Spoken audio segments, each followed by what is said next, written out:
ഫാബ്രിക്കിൽ ചെറിയ ചെറിയ നോട്ടുകൾ ക്രിയേറ്റ് ചെയ്യുന്നതിനാണ് ഫ്രഞ്ച് നോട്ട് എന്ന് പറയുന്നത്. ഏത് പോയിന്റിലാണോ ഫ്രഞ്ച് നോട്ട് വേണ്ടത് ആ പോയിന്റിൽ കൂടി നമുക്ക് നീഡിൽ മുകളിലേക്ക് എടുക്കുക.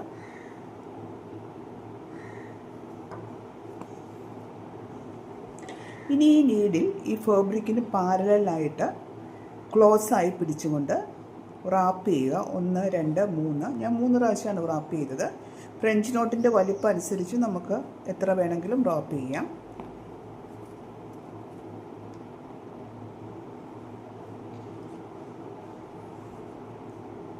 ഒരു നീഡിൽ താഴേക്ക് എടുത്തപ്പോൾ ഫ്രഞ്ച് നോട്ട് ക്രിയേറ്റഡ് ആയിട്ടുണ്ട്.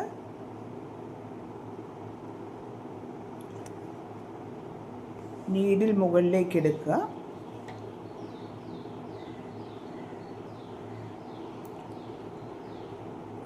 ഈ നൂല് വലിച്ചു പിടിച്ചുകൊണ്ട് നീഡിൽ റാപ്പ് ചെയ്യുക. 1 2 3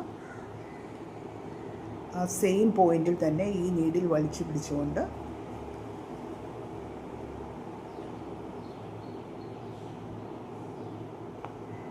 നീഡിൽ താഴേക്ക് എടുക്കുക.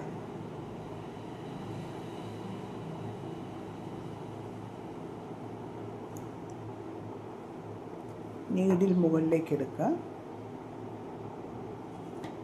ഈ ത്രെഡ് വലിച്ചു പിടിച്ചുകൊണ്ട് ഈ നീഡിൽ ഈ ഫാബ്രിക്കിന് പാരലായി പിടിച്ചുകൊണ്ട് 1 2 3 പ്രാവശ്യം ചുറ്റി എന്നിട്ട് സെയിം പോയിന്റിൽ തന്നെ നീഡിൽ താഴേക്ക് എടുക്കുക.